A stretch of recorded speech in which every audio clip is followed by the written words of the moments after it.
Dijo que éramos equipaje. Dos niñas permanecían solas mucho después de que el avión hubiera partido, todavía esperando a la mujer que las había dejado atrás.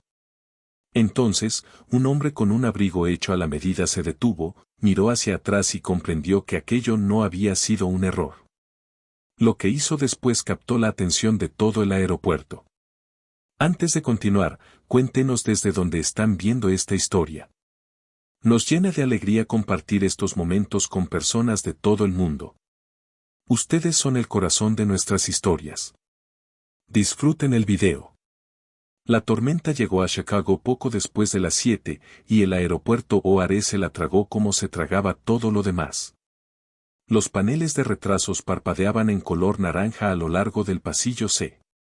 Los agentes de las puertas repetían las mismas disculpas frente a micrófonos que convertían sus voces en sonidos planos e impersonales. La gente arrastraba maletas de ruedas sin levantar la mirada. 10.000 desconocidos avanzaban por el mismo edificio, cada uno convencido de que su problema era el único que importaba. Nadie prestaba atención a la puerta C-17. Dos niñas estaban sentadas una junto a la otra en la fila de asientos más cercana al acceso al avión. Tenían 6 años. Eran gemelas idénticas y llevaban chaquetas grises iguales, cerradas hasta la barbilla. En el suelo, entre ambas, había una pequeña mochila rosa. Cada niña mantenía una mano sobre ella, como se sujeta a algo cuando alguien ha advertido que no debe perderse. Emma, la de la izquierda, permanecía muy erguida. Cada pocos minutos miraba el tablero de salidas, después la puerta y finalmente acomodaba la manga de su hermana como si estuviera haciendo una ronda de inspección. Intentaba ser útil. Portarse bien. Ella, en cambio, ya no comprobaba nada. Solo contemplaba la puerta del puente de embarque, que se había cerrado menos de 10 minutos antes y no había vuelto a abrirse. Algunas personas repararon en ellas. Esa era la parte extraña. Un hombre de negocios redujo el paso, frunció el ceño y buscó a algún padre con la mirada. Decidió que seguramente estaría cerca y continuó caminando. Una empleada de la aerolínea miró 2 veces, pero su radio sonó y tuvo que atender un cambio de puerta en la C-19. Una abuela que empujaba una carriola fue quien más vaciló. Finalmente, se dijo lo mismo que todos los demás. Alguien las está vigilando. Siempre hay alguien. El vuelo con destino a Phoenix comenzó a alejarse de la terminal a las 7:40. Las niñas contemplaron las luces traseras del avión a través de la ventana cubierta por la lluvia. Las vieron deslizarse hasta desaparecer. Después, afuera solo quedó el asfalto mojado y el reflejo de 2 rostros pequeños en el cristal. Su madrastra viajaba en aquel avión. Menos de media hora antes, Karen se había agachado frente a ellas con los lentes de sol sobre el cabello. Les dijo que permanecieran en esos asientos mientras ella solucionaba un problema con los boletos. Lo dijo con ligereza, como decía casi todo. Después caminó hasta el mostrador. Pasó de largo. Entró en el puente de embarque. Y la puerta se cerró detrás de ella con el golpe seco de un archivador metálico. Emma y Allie Parker no comprendían cómo funcionaban los boletos de avión. Pero comprendían una puerta cerrada. Comprendían las luces de una aeronave alejándose. Los niños siempre entienden mucho más de lo que quisieran admitir los adultos que los abandonan. Nolan Brandt estuvo a punto de pasar de largo también. Cruzaba el pasillo en dirección a la salida con el abrigo doblado sobre un brazo. Un automóvil lo esperaba afuera para llevarlo a una cena de la industria en el centro de Chicago. Nolan se dedicaba a construir cosas, carreteras, terminales, la estructura interna de edificios que miles de personas recorrían sin pensar en ellos. Se desplazaba por los aeropuertos como lo hacía por sus obras. La mirada al frente, la agenda llena y todo cuanto lo rodeaba bajo la responsabilidad de otra persona. Entonces escuchó una voz pequeña, monótona y agotada. Dijo que éramos equipaje. Nolan se detuvo. No habría podido explicar por qué. No fueron únicamente las palabras, sino la forma en que la niña las pronunció. No había dramatismo ni lágrimas. Era una menor exponiendo un hecho que llevaba demasiado tiempo soportando. Sonaba como los obreros agotados al final de un turno doble, cuando ya no les quedaba energía ni para quejarse. Nolan se volvió. 2 niñas. Una mochila. Ningún adulto a menos de 10 metros que pareciera pertenecerles. Durante un instante sintió el peso de la cena pendiente, del automóvil que lo esperaba y de aquel cálculo tan sencillo: no es asunto mío. Después caminó hasta los asientos y se arrodilló, manteniendo una distancia prudente, como había aprendido a acercarse a cualquier estructura frágil. Hola, dijo. Me llamo Nolan. ¿Hay alguien que vaya a volver por ustedes? Ella se acercó más a su hermana. Emma miró primero los zapatos del desconocido, después su rodilla y nada más arriba. Nolan conservó un tono sereno y práctico. La señora que estaba con ustedes, ¿tenía los boletos de las 3 o solamente el suyo? Hubo una pausa larga. La lluvia repiqueteó contra la ventana oscura. El suyo, respondió Emma, ¿se llevó algo de ustedes? ¿Documentos? ¿Un teléfono? Los dedos de Emma se cerraron alrededor de la correa de la mochila. No respondió. Volvió los ojos hacia la ventana, al espacio vacío donde antes había estado el avión. Cuando habló, pareció repetir una idea a la que había dado vueltas una y otra vez, intentando obligarla a significar algo diferente. Éramos equipaje facturado. Su voz no tembló, y eso lo hizo todavía peor. El equipaje viaja atrás y no hace preguntas, continuó. Y el equipaje no necesita boleto para volver a casa. Algo se hundió dentro de Nolan. No era confusión. Había visto niños perdidos en aeropuertos, pequeños llorando, padres desesperados que aparecían desde un baño con el rostro rojo. Aquello era distinto.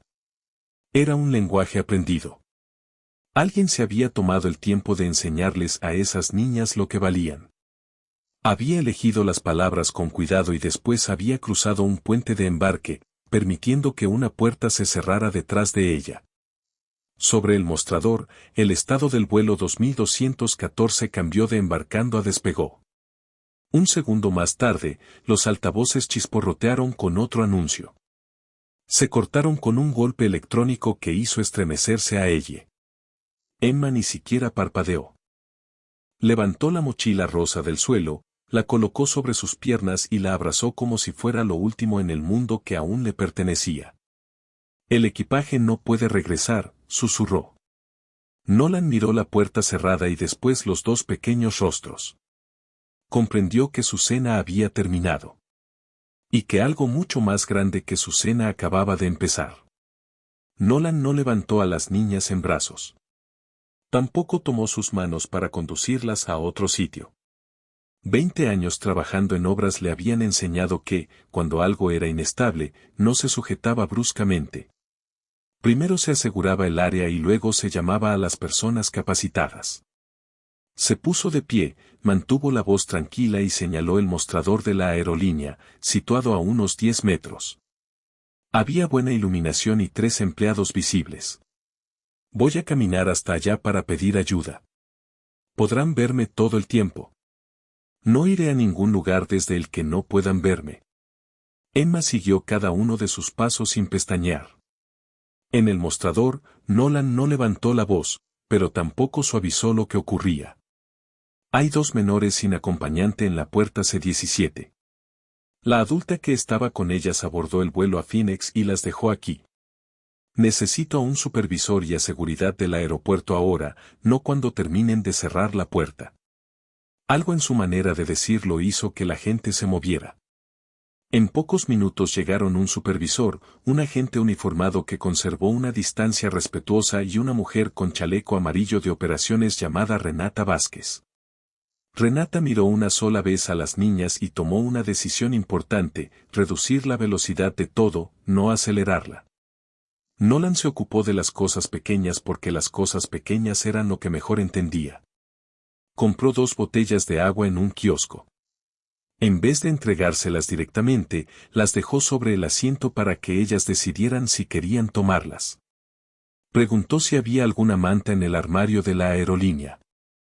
Cuando apareció una, permitió que Renata fuera quien la ofreciera. Se mantuvo a unos 2 metros, siempre visible y con las manos a la vista. Comprendía que su estatura, su abrigo costoso y su voz de hombre adulto no representaban seguridad para aquellas niñas. Les ofreció alternativas porque la posibilidad de elegir era precisamente lo que les habían arrebatado. ¿Quieren sentarse junto al mostrador o permanecer cerca de la ventana? Ventana, respondió Emma, ¿agua o chocolate caliente? Hubo una pausa. Agua. ¿La mochila sobre tus piernas o en el asiento de al lado? Emma la abrazó con mayor fuerza. En mis piernas. Entonces se queda ahí. Renata percibió cosas que Nolan no había notado. Cuando el supervisor suspiró mientras revisaba los formularios, las dos niñas se quedaron inmóviles. Cuando un hombre al final del pasillo levantó la voz al discutir por un cambio de vuelo, ella subió los hombros hasta casi tocarse las orejas y no volvió a relajarlos hasta que cesaron los gritos. Renata buscó la mirada de Nolan. Nadie las apresura, le dijo en voz baja. Y nadie debe sonar molesto cerca de ellas. ¿Ve cómo comprueban nuestras reacciones? Hasta ese momento, Nolan no lo había visto. Ahora sí. Emma respondía con cuidado y observaba inmediatamente el rostro de cada adulto, como se vigila un cielo que ya ha producido demasiadas tormentas. La historia fue apareciendo en fragmentos. Emma aportaba las partes más largas y ella repetía alguna palabra detrás de ella, como un eco que comprobaba si la respuesta era segura. Su padre se llamaba Daniel. Había muerto 6 semanas antes, poco antes del inicio del curso escolar. Desde entonces, Karen se había ocupado de los documentos. Les había enseñado que los asuntos de adultos no debían ser discutidos por niñas. ¿A dónde iban a viajar esta noche?, preguntó el supervisor. Emma miró la mochila. Karen dijo que en Phoenix se arreglarían las cosas. Detrás del mostrador comenzaron a escucharse las teclas. El rostro del supervisor cambió apenas. Fue la expresión de un hombre que había encontrado algo que esperaba no encontrar. Giró ligeramente la pantalla hacia el agente y Renata. El boleto de Karen Parker estaba activo. Había abordado y ocupaba el asiento 14C. Las niñas no figuraban en ese vuelo. Tampoco en ningún otro. La reservación había sido modificada 11 días antes. El boleto de Karen era solo de ida. No existía fecha de regreso y jamás se habían reservado asientos para Emma y ella. 11 días. Nolan permaneció inmóvil frente a aquella cifra. No se trataba de una mujer que hubiera entrado en pánico frente a una puerta de embarque. Se trataba de una mujer que había planeado llegar hasta esa puerta. El agente se apartó para pedir a la policía del aeropuerto que avisara a sus colegas en Phoenix antes del aterrizaje. Karen sería recibida e interrogada al bajar del avión. Después formuló la pregunta necesaria. ¿Tienen otros familiares? ¿Abuelos? ¿Algún tío o una tía? El pulgar de Emma movía el cierre de la mochila de un lado a otro. Tenemos una abuela. La abuela Margaret, en Milwaukee. Luego repitió con tono plano una regla que había memorizado. Pero Karen dijo que la abuela ya no forma parte de nuestros asuntos. Renata anotó el nombre como si estuviera hecho de cristal. Trasladaron a las niñas a la sala de asistencia familiar. Tenía baldosas de alfombra, una mesa barata de laminado y una máquina expendedora que zumbaba contra la pared. Los formularios comenzaron a acumularse. En cada etapa, Nolan esperaba volverse innecesario. Así era como suponía que debían funcionar aquellas situaciones, llegaba el sistema y el testigo podía regresar a casa. Su teléfono vibró 2 veces con mensajes relacionados con la cena del centro. Lo puso boca abajo. Mientras llenaba el informe inicial, el agente consiguió el número de emergencia registrado por Karen en los documentos escolares. Una oficina del distrito había enviado la información fuera de horario. Marcó con el altavoz activado. Sonaron 3 tonos. Luego una grabación, el número que ha marcado se encuentra fuera de servicio. La quietud de la habitación adquirió un significado nuevo. Perder un vuelo podía ser un error. Un contacto de emergencia desconectado, 11 días después de modificar deliberadamente una reservación, era una construcción. Emma había estado observando el teléfono. No comprendía el procedimiento, pero comprendió perfectamente el silencio. Colocó una mano sobre la mochila rosa. Se llevó el sobre de papá, dijo en voz baja, dirigiéndose a nadie y a todos. Cada adulto de la habitación dejó de moverse. ¿Qué sobre, cariño? Preguntó Renata con toda la suavidad que pudo. Emma apretó la mochila contra el pecho. Por primera vez en toda la noche, su cuidadoso control se quebró. No comenzó a llorar. Apareció algo más antiguo, el agotamiento vigilante que ninguna niña de 6 años debería haber aprendido. El que papá dijo que era para nosotras. La verdad no llegó de una sola vez. Llegó como suele hacerlo en habitaciones pequeñas, frente a personas cansadas, fragmentada, desordenada y pronunciada por niñas que no sabían qué detalles eran importantes. Poco después de las 10 apareció la señora Delgado, trabajadora de admisión de servicios infantiles. Llevaba lentes de lectura colgados de una cadena y poseía la calma de alguien que había vivido 100 noches semejantes. No interrogó a las niñas. Se sentó en el suelo cerca de ellas, elogió la mochila y permitió que la conversación encontrara su propio camino. Poco a poco, la imagen empezó a tomar forma. Daniel Parker había muerto a finales de agosto debido a una emergencia médica repentina. Una semana estaba hospitalizado y a la siguiente ya no estaba. Era la clase de pérdida que no concedía a una familia tiempo para organizar nada. Karen había sido su segunda esposa durante 14 meses. El tiempo suficiente para convertirse legalmente en madrastra de las niñas y permanecer dentro de la casa cuando todo comenzó a desmoronarse. El acuerdo prenupcial mantenía separados la propiedad, los beneficios sindicales de Daniel y los ahorros destinados a sus hijas. Pero no había mantenido a Karen lejos de los documentos. Desde su cama de hospital, creyendo que se recuperaría, Daniel le había concedido un poder temporal para pagar facturas, administrar cuentas y atender los trámites domésticos. La autoridad otorgada por ese documento terminó cuando él murió. Sin embargo, las carpetas, contraseñas y copias que Karen había reunido no regresaron por sí solas. Tampoco apareció un testamento actualizado que fuera válido. Karen había comprendido que el acceso podía seguir causando daño mucho después de desaparecer la autoridad legal. Los detalles no eran espectaculares. Eran pequeños y domésticos, y precisamente por eso resultaban peores. Los formularios de inscripción escolar nunca se habían firmado. Las llamadas de la escuela no habían sido respondidas. Las compras de alimentos cambiaron. Las niñas lo mencionaban sin quejarse. Casi todas las noches cenaban fideos instantáneos de color naranja. Escuchaban discusiones sobre dinero detrás de una puerta entreabierta. Y en la casa apareció una regla nueva, repetida hasta quedar grabada. Los asuntos de adultos no son para niñas. No hagan preguntas. Tampoco respondan preguntas. Hablaba mucho por teléfono, comentó Emma mientras dibujaba círculos sobre la alfombra con un dedo. Se llevaba las carpetas de papá en el auto.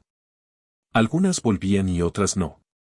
Nolan permanecía junto a la pared, con el abrigo sobre el brazo. No era su lugar para intervenir. Pero había pasado la vida leyendo planos y podía interpretar aquel con claridad. Una firma destinada a facilitar las cosas durante una enfermedad había sido utilizada como una palanca.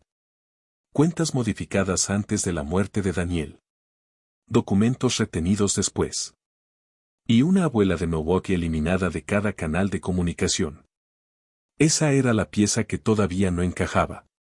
¿Dónde estaba la abuela? La respuesta se encontraba dentro de la mochila. La señora Delgado no pidió abrirla. Preguntó qué había guardado Emma antes de salir de casa.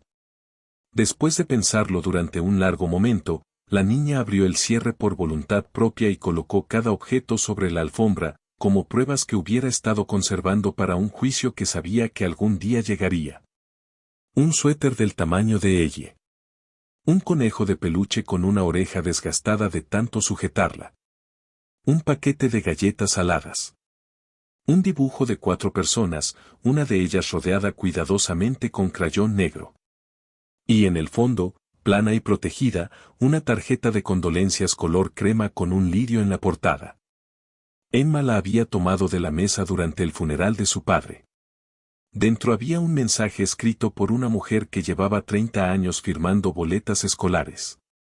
Con ustedes siempre. Abuela Margaret. Debajo aparecía un número telefónico. Karen tiró las tarjetas, explicó Emma. Yo saqué esta de la bolsa cuando no estaba mirando. Alisó el papel sobre la alfombra. Tiene el teléfono de la abuela. A los 6 años había comprendido suficientemente bien la casa en la que vivía como para ocultar un número de teléfono. La señora Delgado marcó desde su propio celular con el altavoz activado. El agente anotó la hora. 2 tonos. Contestó una voz cansada y cautelosa. ¿Quién habla? La señora Delgado se identificó. Apenas alcanzó a pronunciar 4 frases: aeropuerto, niñas, seguras, sin heridas, cuando al otro lado se oyó una silla arrastrándose con fuerza. ¿Seguras?, repitió Margaret. ¿Me está diciendo que están seguras en un aeropuerto a las 10:40 de la noche porque esa mujer las abandonó frente a una puerta? Su voz se endureció. Llevo 6 semanas llamando a esa casa. Me dijeron que mi número había quedado bloqueado por error. Me aseguraron que las niñas se estaban adaptando y que mis visitas las confundirían. Presenté una solicitud para verificar su bienestar y nadie le dio seguimiento. Así que tendrá que disculparme si no parezco agradecida. La señora Delgado no se inmutó. Señora, ¿dónde se encuentra ahora? En mi casa, en Milwaukee. Dígame el número exacto de la sala, el nombre del agente y un teléfono al que responda una persona. Saldré en cuanto cuelgue. Y si alguien hace sentir fuera de lugar a mis nietas durante un minuto más, responsabilizaré a cada oficina de esta cadena. ¿Está claro? Los adultos de la sala se enderezaron. Por primera vez aquella noche, ella levantó la cabeza. Contempló el teléfono como alguien que ve encenderse la luz del porche de su casa. Abuela, susurró. Margaret O'Canick atravesó la puerta de la sala de asistencia familiar 11 minutos después de la medianoche. Sin que nadie lo decidiera, toda la habitación pareció reorganizarse alrededor de ella. Tenía 71 años. Sus hombros estaban empapados por el trayecto desde el estacionamiento y el cabello gris se le había pegado a la cabeza después de conducir casi 150 kilómetros bajo la lluvia. Llevaba una bolsa de lona y una carpeta de documentos dentro de una funda de plástico. Era la clase de mujer que recogía sus identificaciones antes de salir corriendo, incluso mientras buscaba las llaves. 34 años como directora de una escuela primaria enseñaban algo importante: el amor sin documentos podía quedarse detenido en la recepción. Margaret no corrió hacia las niñas. Eso fue lo primero que Nolan notó, y le enseñó algo. Todos esperaban verla cruzar la sala para estrecharlas entre sus brazos. En cambio, se detuvo a 2 metros de distancia y se sentó para dejar sus ojos a la misma altura que los de ellas. Emma Elle. Su voz era tranquila, muy distinta de la campana escolar que había sonado por teléfono. Estoy aquí. Vine en cuanto me llamaron. Emma se puso de pie, pero no se acercó. Ella se ocultó parcialmente detrás de su hermana y le sujetó la manga. Margaret recibió aquella vacilación sin mostrar dolor. Había dedicado una vida entera a comprender a niños asustados y sabía exactamente lo que tenía delante. A las gemelas les habían enseñado, de manera reciente y contundente, que los adultos llegaban y después se marchaban. Y que la partida dolía mucho más cuando una se permitía alegrarse con la llegada. Por eso Margaret no les exigió felicidad. Les ofreció información. Esto es lo que ocurrirá esta noche. Vendrán conmigo a Milwaukee. El trayecto dura aproximadamente 1 hora y media. Sus camas todavía no están preparadas, así que dormirán en la cama grande y yo ocuparé el sofá. Mañana arreglaremos eso. Y habrá panqueques, porque no conozco ningún problema que se vea exactamente igual después de unos panqueques. Permitió que las palabras se asentaran. No voy a prometerles que todo está bien. Son demasiado inteligentes para creerlo, y yo no les miento a las personas inteligentes. Pero les explicaré cada paso. Nunca volveré a decirles que algo no es asunto suyo. ¿Entendido? Hubo un breve silencio. Emma habló con su cuidadosa voz de contadora. ¿Ella puede llevarse la manta? La de la aerolínea. Margaret miró a Renata, quien asintió. Entonces sí. Está bien, dijo Emma. Después negoció la última cláusula del acuerdo. ¿Podemos abrazarte? Algo cambió en el rostro de Margaret. Fue la primera grieta en la directora estricta, dejando aparecer a la abuela. Me haría muy feliz, respondió. Abrió los brazos y permitió que las niñas decidieran la velocidad. Los trámites tardaron otra hora. Durante ese tiempo aparecieron verdades más difíciles. La señora Delgado explicó a Margaret lo que sabían, el poder temporal firmado desde el hospital, las carpetas que salían de la casa en el automóvil de Karen y las cuentas que ahora tendrían que reconstruirse. La mandíbula de Margaret se endureció. Los documentos de Daniel, los registros de la casa, los seguros y cualquier cosa que haya dejado para las niñas, dijo. Ella lo tiene todo. Puede tener documentos y datos de acceso, aclaró la señora Delgado. Eso no convierte la herencia en su propiedad. Pero la falta de registros puede retrasar mucho el proceso legal. Y Karen parece saberlo. La lentitud es su clima ideal, respondió Margaret. Su enojo no se dirigía solamente contra Karen, y no fingió lo contrario. En 2 ocasiones apoyó la palma sobre la mesa y se detuvo a mitad de una frase. Una vez al hablar de Daniel, quien había permitido que la distancia entre ellos se endureciera después de la muerte de su primera esposa. La segunda al culparse por haber permitido que 6 semanas de llamadas bloqueadas se convirtieran en 6 semanas, en vez de 6 días. Nolan observó cómo cargaba con aquello. Margaret no descargó su ira sobre la habitación. La dobló y la guardó, como una mujer que la reservaba para la persona adecuada. Con Nolan fue cortés, precisa y casi tan cálida como el estacionamiento. Le estrechó la mano y le dio las gracias con sinceridad por haberse detenido, por permanecer visible y por llamar a las autoridades correctas. Después estableció un límite limpio. Señor Brandt, esta noche hizo algo decente y no lo olvidaré. Pero mis nietas ya han tenido suficientes extraños decidiendo lo que les sucede. Si las autoridades necesitan su declaración, le agradeceré que la presente. Más allá de eso, nosotras nos ocuparemos. Puedo conseguirles un automóvil hasta Milwaukee, ofreció Nolan. O un hotel para que no conduzcan esta noche.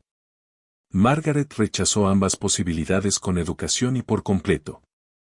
Nolan escribió su número personal en una tarjeta. Ella la guardó en la bolsa sin mirarla, como si fuera un recibo del estacionamiento. Cerca de las 2 de la madrugada, la lluvia se había reducido a una llovizna. Margaret aseguró a las gemelas en el asiento trasero de un Buick discreto con una calcomanía de estacionamiento de Milwaukee. Comprobó 2 veces los cinturones y cubrió sus piernas con la manta de la aerolínea. Emma levantó la mirada. ¿De verdad nos iremos contigo esta noche? Sí. ¿Y mañana? También. Margaret acomodó la mochila rosa entre sus brazos. Después de eso, seguiré presentándome cada día. Ese es todo el plan. No es elegante, pero nunca he dejado de cumplirlo. Las luces del Buick ascendieron por la rampa y desaparecieron. Nolan quedó solo entre las columnas de concreto, todavía con el abrigo sobre el brazo. Llevaba en el bolsillo las credenciales de la cena, con el cordón perfectamente enrollado. Toda una noche diferente que nunca había ocurrido. Debería haber sentido que su parte había terminado. El sistema había respondido, la abuela había llegado y nada de aquello le pertenecía. Sin embargo, la voz de Emma no lo abandonaba. El equipaje viaja atrás y no hace preguntas. Nolan sabía mejor que la mayoría cuánto del mundo viajaba atrás.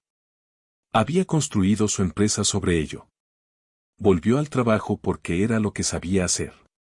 Brand Civil & Structural mantenía 9 proyectos activos en 3 estados, intercambios de autopistas, la ampliación de una planta de tratamiento de agua y la estructura de acero de un estacionamiento parecido a aquel donde había visto desaparecer las luces del Buick.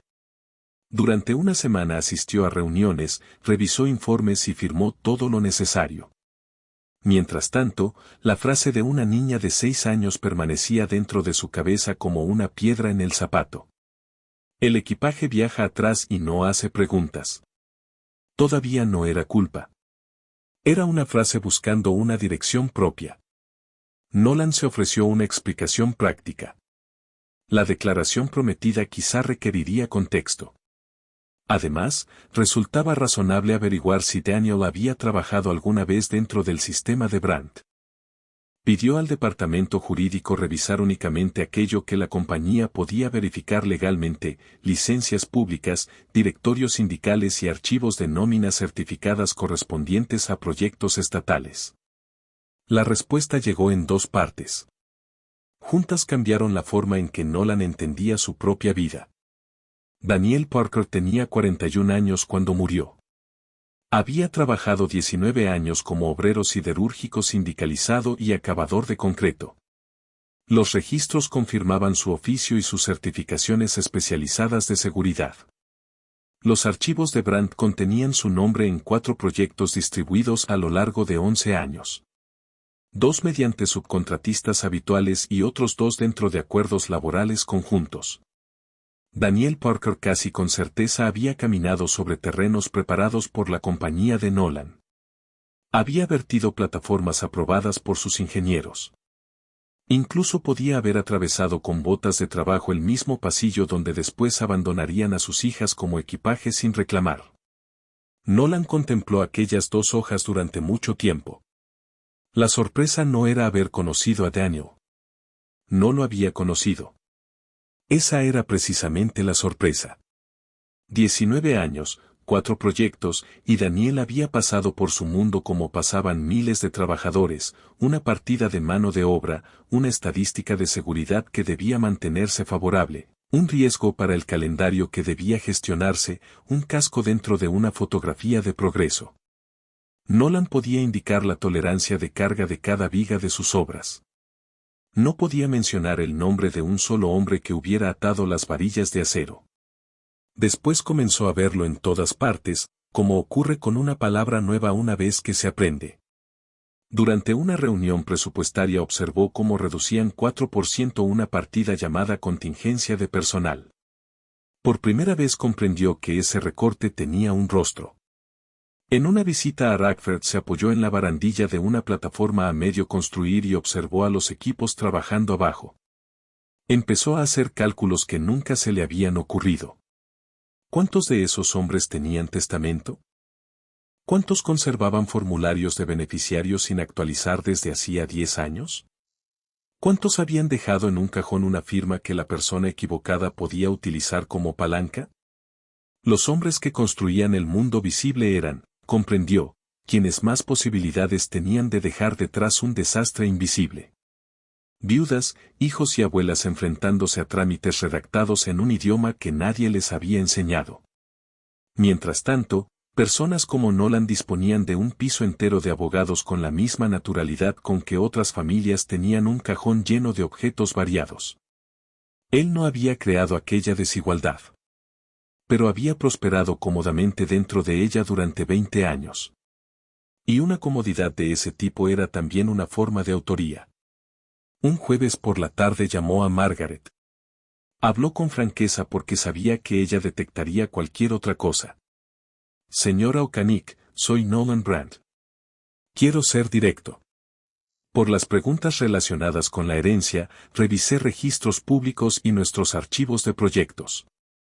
El nombre de Daniel aparece en 4 obras de Brandt durante 11 años. Yo no lo conocí. Ese es precisamente el problema, y es mío, no suyo. Pero significa que conozco el sistema de beneficios del que quizás su familia tenga derecho a recibir algo. Si quiere que mi oficina organice la información pública, podemos hacerlo. La línea permaneció en silencio tanto tiempo que Nolan comprobó la pantalla. Gracias, señor Brandt, respondió Margaret con una voz educada, fría y recta como una línea de gis. Pero mi familia administrará sus propios asuntos. Entendido. Y lo entendió de verdad. Colgó sin discutir. Después hizo lo único que no requería su autorización porque toda la información era pública. Pidió a su oficina preparar un paquete. Nada privado. Nada comprado. Nada que creara una deuda. Incluía instrucciones para solicitar beneficios sindicales de supervivencia, contactos de las organizaciones locales y los pasos sucesorios de Wisconsin e Illinois para casos con documentos desaparecidos y transferencias cuestionadas antes de que venciera un poder legal. Explicaba dónde solicitar registros, qué formulario presentar primero y cuáles eran las fechas límite. Cada sección estaba marcada. Cada teléfono había sido comprobado. Todo estaba escrito en un lenguaje sencillo y ordenado. No había cheque ni propuesta de la empresa. Solo una nota breve. Usted hará esto mejor que nadie. Aquí se indica dónde están las puertas. Nolan Brandt. 3 días después, Margaret abrió el sobre en la mesa de su cocina esperando encontrar el gesto de un hombre rico, flores en forma de documentos, una donación disfrazada de ayuda. Revisó la primera pestaña. Después la segunda. Finalmente se sentó, se colocó los lentes de lectura y dejó de fingir desinterés. Página tras página, en blanco y negro, aparecía la máquina completa. Mostraba exactamente cómo una persona como Karen podía retrasar una herencia durante 1 año y en qué puntos podía ejercerse la presión legal para detenerla. Margaret leyó durante 1 hora. Después contempló la tarjeta que había guardado en su bolsa en el aeropuerto. Seguía allí, debajo de unos cupones. De acuerdo, entonces, dijo a la cocina vacía. Estar a salvo, descubrieron, no era lo mismo que estar en paz. Las primeras semanas de las gemelas en Milwaukee fueron más silenciosas que el aeropuerto, pero no más fáciles. Margaret encontró galletas escondidas bajo la almohada de Emma, barras de granola dentro de una bota y una hoja escolar doblada detrás del radiador. Eran provisiones para la siguiente evacuación que Emma no podía dejar de planificar. Margaret nunca la confrontó. Simplemente instaló un estante bajo en la despensa y dijo a las niñas que les pertenecía. No necesitaban pedir permiso para tomar nada. La comida oculta no desapareció inmediatamente, pero empezó a disminuir. Los problemas de ella llegaban por la noche. Despertaba a las 2 o 3 de la mañana y caminaba por el pasillo sin llorar. Se detenía en la puerta de Margaret hasta escucharla respirar y luego regresaba a la cama. Margaret comenzó a dejar encendida la luz del pasillo y abierta la puerta de su habitación. Pequeños ajustes, de esos que no necesitan discursos. La casa era estable, pero sus recursos estaban al límite. La pensión de una directora jubilada alcanzaba para una mujer cuidadosa, no para una familia de 3 que necesitaba uniformes y ropa escolar. Margaret consiguió 2 camas usadas en una venta de la iglesia. Las lijó y las pintó de azul. Hubo visitas a la farmacia y formularios de inscripción llenados sobre la mesa con su impecable letra cursiva. También hubo vecinos bien intencionados que hacían una pregunta de más junto al buzón. Margaret aprendió a ordenar el correo sin quitarse el abrigo. Entonces llegó la carta certificada. Y el clima volvió a cambiar. Mediante un abogado de Phoenix, Karen presentó una objeción formal contra la solicitud de Margaret para administrar la herencia de Daniel.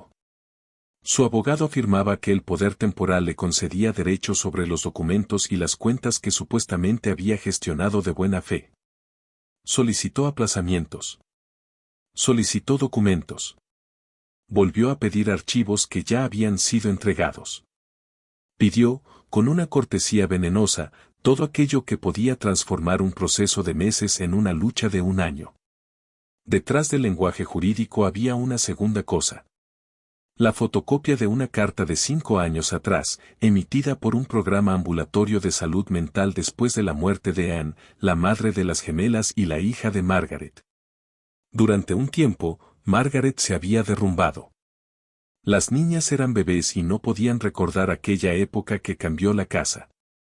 Margaret había hecho lo responsable, pidió ayuda profesional, tomó una licencia de la escuela y se reconstruyó puntada por puntada. La carta no demostraba nada más. Sin embargo, el abogado de Karen la presentó como una duda sobre la capacidad de Margaret para administrar bienes importantes en nombre de sus nietas. Margaret la leyó de pie frente a la encimera. La leyó 2 veces. Después lavó 2 platos que ya estaban limpios y permaneció largo rato sentada junto a la ventana, con una mano sobre el esternón como si intentara mantener cerrada una puerta desde dentro. Su dolor más profundo y su recuperación más privada habían sido fotocopiados, engrapados y enviados como arma. Tardó 2 días en recoger la tarjeta de Nolan. Señor Brandt, habla Margaret Okenek. No estoy llamando para que me rescate. Quiero dejar claro lo que necesito. Usted me envió el mapa de una máquina y ya lo leí. Ahora necesito saber cómo se mueve realmente. Cómo se comportan las oficinas de beneficios cuando alguien cuestiona una solicitud. Cuánto tardan de verdad las peticiones de documentos. ¿Qué retrasos son normales y cuáles significan que alguien está jugando? Usted conoce ese mundo y yo no. Eso es todo. Entonces eso es todo lo que responderé, dijo Nolan. Fue cuidadoso de una manera que incluso a él lo sorprendió. La puso en contacto con Walt, encargado de beneficios del sindicato, un hombre paciente que había acompañado a cientos de viudas a través de los mismos formularios. Le proporcionó los nombres de 2 abogados sucesorios con experiencia en herencias disputadas y transferencias realizadas antes de una muerte. Nombres, no dinero para contratarlos. Margaret eligió a uno y acordó personalmente un plan de pagos. Cuando mencionó de manera breve y reacia que las noches de ella estaban empeorando, Nolan le dio el nombre de una terapeuta infantil de Milwaukee especializada en esos casos. No añadió nada más. Abrió puertas. No las cruzó en su lugar. Solo visitó la casa cuando fue invitado. La primera vez fue un sábado de octubre y se equivocó casi de inmediato. Llegó con 2 bolsas de regalo modestas. Contenían materiales de dibujo y un rompecabezas. Emma observó las bolsas de la misma manera en que había mirado sus zapatos en el aeropuerto. La abuela dice que nada es gratis. Si aceptamos eso, ¿qué le deberemos? Después añadió con la terrible precisión de una niña que había vivido dentro de la contabilidad de otra persona, la gente rica regala cosas para que después las familias tengan que decir que sí. La cocina quedó en silencio. Margaret no intervino para rescatarlo. Se limitó a observar. Nolan miró las bolsas que sostenía y asintió, como lo hacía cuando un inspector encontraba un problema verdadero. Es una observación justa e inteligente. Llevó ambas bolsas de regreso a su camioneta y volvió con las manos vacías. No deben nada. Solo me gustaría revisar la cerca que su abuela dice que necesita reparación. Pasó la tarde enderezando 2 postes y colocando nuevamente una puerta. Utilizó herramientas prestadas, trabajó sin guantes y se marchó antes de la cena sin esperar que le pidieran quedarse. Esa noche, Margaret no dejó de pensar en las bolsas regresando a la camioneta. No en la generosidad. Cualquier hombre con dinero podía permitirse ser generoso. Lo importante era que una niña de 6 años había rechazado su gesto directamente y él lo había aceptado sin castigar a nadie, sin ofenderse y sin exigir que suavizaran el rechazo para proteger sus sentimientos. Eso, pensó Margaret, quizás si tuviera algún valor. Todavía reflexionaba sobre ello cuando Emma apareció en la puerta de la cocina con el pijama puesto y cargando las preocupaciones del día como una factura sin pagar. Si él ayuda con los documentos, preguntó, ¿eso significa que ahora la casa le pertenece? El invierno llegó a Milwaukee como llegaba siempre, temprano, gris y completamente sincero respecto a sus intenciones. Para diciembre, la forma de la batalla estaba clara. No era ruidosa. Estaba hecha de papel. El abogado de Karen pedía prórrogas y volvía a solicitar documentos que ya había recibido. Cada escrito era cortés y cada uno compraba otro mes antes de que alguien pudiera reconstruir lo ocurrido con las cuentas de Daniel. Esa era toda su estrategia. Y era una estrategia buena. No necesitaba ganar. Solo necesitaba que todos los demás se cansaran. Había elegido al hogar equivocado para intentar agotarlo. La mesa de la cocina de Margaret se convirtió en una sala de guerra con apariencia de oficina parroquial. Había carpetas de color manila etiquetadas en cursiva y un calendario con fechas límite pegado dentro de la puerta de un armario. Walt llamaba los martes con la paciencia de un hombre que había sobrevivido a personas peores que Karen. El abogado contratado por Margaret, y pagado mediante su propio acuerdo, respondía a cada solicitud con escritos breves, puntuales e imposibles de alargar. Desde Chicago, los registros también comenzaron a hablar. 2 semanas antes de Navidad, Nolan prestó una declaración formal en el despacho de un abogado. Describió la puerta de embarque, a las niñas y aquella frase que ninguna menor debería haber aprendido. Se limitó a los hechos y rechazó los adjetivos. Junto a su declaración avanzaba una cadena documental imposible de discutir. La reservación había sido modificada 11 días antes del vuelo. El contacto de emergencia de los formularios escolares estaba desconectado. Las llamadas de Margaret habían sido bloqueadas durante 6 semanas. Su solicitud para comprobar el bienestar de las niñas no había recibido seguimiento. Los investigadores descubrieron además que Karen compró un boleto solo de ida y programó la desconexión de los servicios de la casa para la mañana siguiente al vuelo. El equipo de Walt determinó cuáles eran los beneficios reales de Daniel y en qué momento la supuesta administración de buena fe de Karen había superado la autoridad que él le concedió antes de morir. Línea tras línea, las cartas de su abogado comenzaron a volverse más cortas. Esa era la batalla exterior. La interior resultaba más difícil. La antigua carta ya había causado daño. Margaret comenzó a vigilar sus propias decisiones.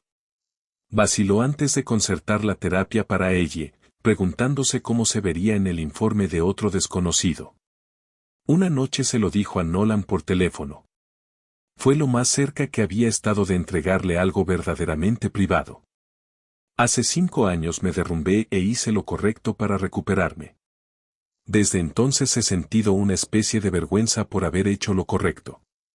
Karen lo sabía. Eso fue lo que compró con las carpetas de Daniel, sabe dónde somos más vulnerables.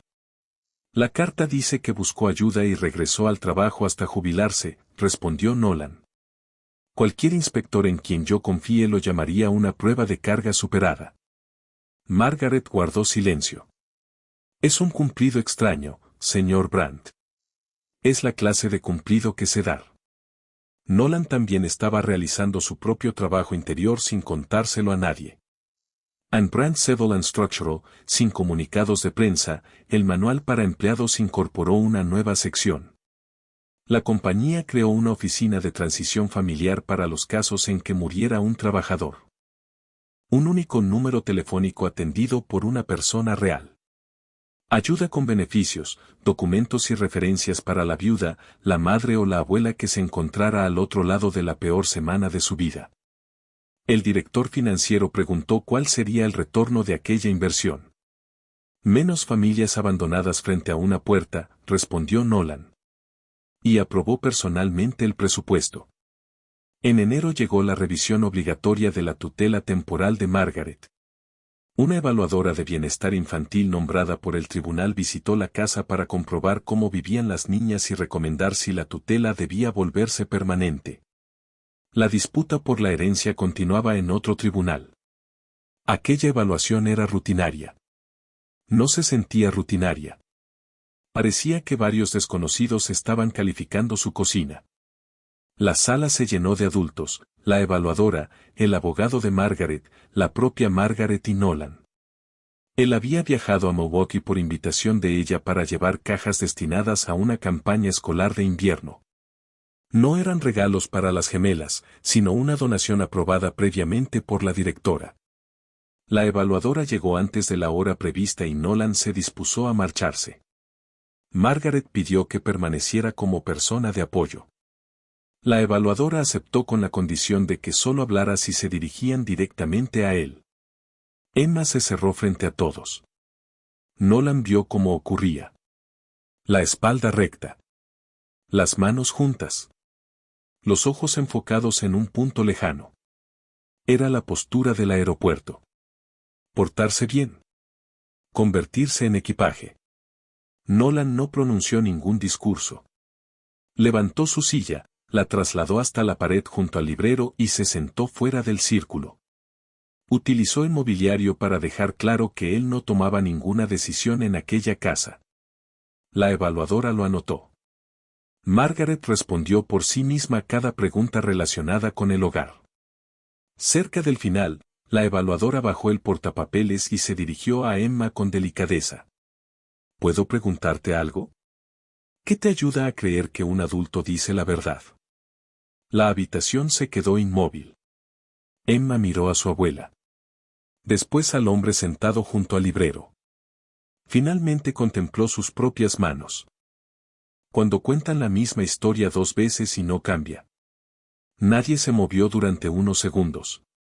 La evaluadora escribió la frase palabra por palabra porque aquello resumía todo el caso, y cada persona presente lo sabía. La historia de Karen había cambiado con cada escrito legal. La de Margaret no había variado ni una coma. Esta noche. Mañana. Seguiré presentándome. La promesa se había cumplido diariamente desde aquella medianoche lluviosa de octubre. Nolan casi no había dicho nada. Simplemente se encontraba donde prometía estar. Para una auditora de 6 años, eso equivalía a escuchar la misma historia 100 veces sin que cambiara. Para febrero, 2 resoluciones comenzaban a tomar forma. La evaluadora recomendó conceder a Margaret la tutela permanente. En el tribunal sucesorio, el juez redujo casi a nada las reclamaciones de Karen.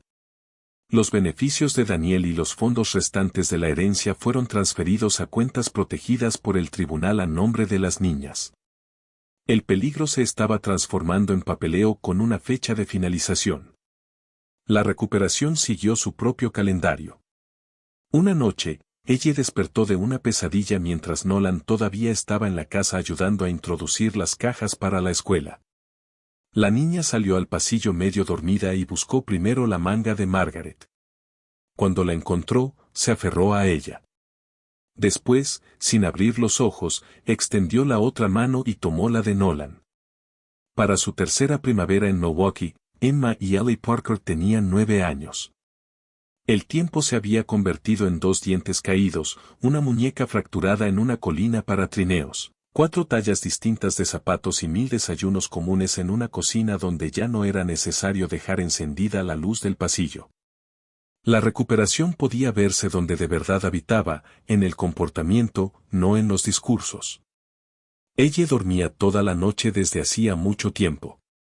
Cuando despertaba, se daba la vuelta en la cama en vez de recorrer el pasillo, porque la pregunta que antes necesitaba responder ya no tenía que formularse. El estante bajo de la despensa todavía les pertenecía, pero ahora contenía materiales de dibujo en lugar de galletas escondidas. A Emma continuaban gustándole las listas y comprobar las cosas 2 veces. Sin embargo, el hábito se había transformado de mecanismo de supervivencia en rasgo de personalidad. Ahora era la niña que organizaba la biblioteca del salón, no la que se preparaba para una evacuación. Las hermanas discutían por cosas normales, qué estación de radio escuchar o a quién le tocaba alimentar al gato de los vecinos. Margaret atesoraba en secreto cada disputa insignificante. Los niños que no se sienten seguros jamás desperdician energía en guerras pequeñas. Los trámites terminaron como suelen terminar, poco a poco y luego por completo. La tutela de Margaret se volvió permanente. Los beneficios de Daniel y lo que quedaba de su herencia permanecían en cuentas protegidas con los nombres de las gemelas, creciendo silenciosamente para sus futuros estudios. Karen enfrentó consecuencias separadas, cargos penales por abandonar a las niñas y órdenes judiciales para devolver los documentos y rendir cuentas por el dinero trasladado. La familia recibió la noticia, asintió y ese viernes salió a cenar pescado frito como cualquier otra familia de Milwaukee. El nombre de Karen ya no organizaba sus vidas. Esa fue la verdadera sentencia. Nolan Brandt hizo algo poco frecuente en un hombre de su posición. Permaneció exactamente del tamaño que le permitieron ocupar. Nunca faltó a una llamada programada. Visitaba la casa cuando lo invitaban, aproximadamente una vez al mes, y se marchaba al terminar la cena, salvo que le pidieran quedarse. Asistió únicamente a aquello a lo que fue invitado, 2 cumpleaños, una obra escolar y el día en que pintaron la nueva cerca. Nada más. Les ofrecía a las niñas lo que había aprendido que podían aceptar, su tiempo, una palabra cumplida y exactamente un regalo en cada cumpleaños. Emma supervisaba la apertura y todos aprobaban su auditoría. Así fue como Nolan terminó sentado en una silla plegable dentro del gimnasio de una escuela primaria de Milwaukee, durante una luminosa tarde de mayo. Era la ceremonia de liderazgo estudiantil de 4º grado. Sostenía un programa de papel en el que su nombre no aparecía en ninguna parte. El gimnasio olía a cera para pisos y pastel de supermercado. Sobre el escenario había un micrófono portátil ligeramente torcido. Las estrellas de cartulina hechas por los alumnos suavizaban la luz de los tubos fluorescentes. Al fondo se servía café del distrito escolar. Los abuelos llenaban las sillas plegables, se abanicaban con los programas y sostenían sus teléfonos de lado para grabar. Margaret ocupaba la primera fila con su buen cardigan azul. Nolan estaba a su lado, pero no en el centro ni bajo los reflectores. Simplemente presente. En el suelo, junto a los pies de Margaret, descansaba la mochila rosa. Estaba descolorida. Uno de los cierres había sido reemplazado por un clip y un parche de cohete cubría una esquina desgastada. Años atrás había dejado de ser un equipo de emergencia. Esa noche contenía tarjetas, un jugo y 2 lápices, porque Emma no confiaba en que el podio de la escuela tuviera lápices disponibles. Al fin era únicamente una mochila. Y eso significaba que lo era todo. Era la prueba de que un objeto construido para sobrevivir había recibido permiso para retirarse a una infancia normal. Llamaron a las gemelas casi al final de la ceremonia. Subieron juntas con vestidos azules iguales. Recibían un reconocimiento por un año entero ayudando en la biblioteca, recibiendo a estudiantes nuevos y ocupándose de esas tareas silenciosas que casi nadie nota. Su discurso tenía 4 frases, escritas por ellas mismas en tarjetas. Precisamente por eso eran más poderosas que cualquier cosa que un adulto hubiera podido perfeccionar. Emma leyó las primeras 3. La bondad no consiste en ser amable cuando resulta sencillo. Consiste en quedarse cuando sería más fácil marcharse. Después ella, la niña que años atrás había permitido que su hermana hablara por las 2, se inclinó hacia el micrófono para pronunciar la última frase. Queremos dar las gracias a los adultos que nos enseñaron que nunca fuimos equipaje. El gimnasio reaccionó como reaccionan los gimnasios. Hubo aplausos cálidos y dispersos. La mitad de las personas no comprendió el peso de lo que acababa de escuchar. En la primera fila, Nolan bajó la mirada hacia sus manos. Un hombre que había dedicado la vida a calcular cuánto peso podían soportar las estructuras quedó desarmado por una sola frase pronunciada ante un micrófono torcido. Margaret no lo miró. Solo extendió una mano, la colocó sobre la de él durante un instante, presionó una vez y volvió a apoyarla sobre sus piernas. No dijeron nada. Ya se había dicho todo. Después, el pasillo se llenó con el caos tranquilo de todas las celebraciones escolares desde el principio de los tiempos.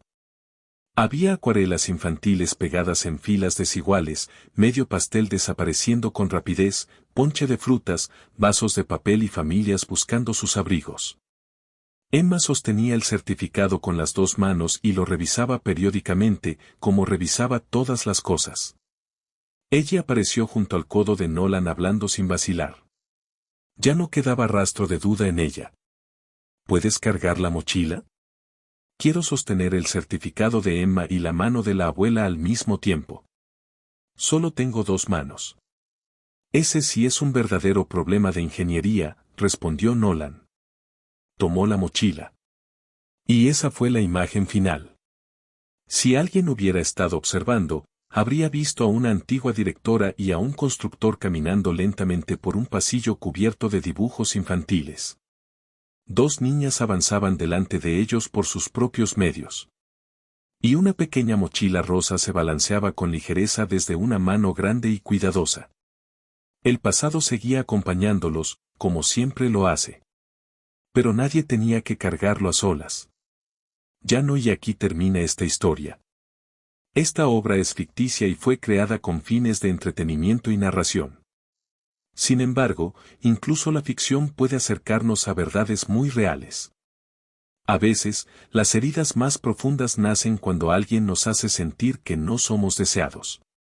Y en ocasiones, la recuperación comienza cuando una sola persona decide quedarse. Si esta historia tocó su corazón, cuéntenos en los comentarios qué momento permaneció con ustedes. ¿Fue algo que dijo una de las niñas, lo que hizo la abuela o la manera silenciosa en que reconstruyeron la confianza? Nos encantará leerlos. Y si creen que historias como esta todavía importan, denle me gusta al video, compártanlo y suscríbanse.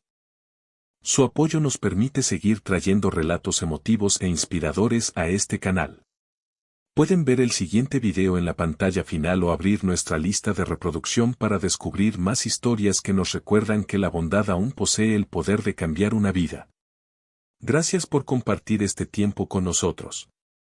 Les deseamos paz, consuelo y un poco más de fe en todo lo bueno que todavía existe en el mundo.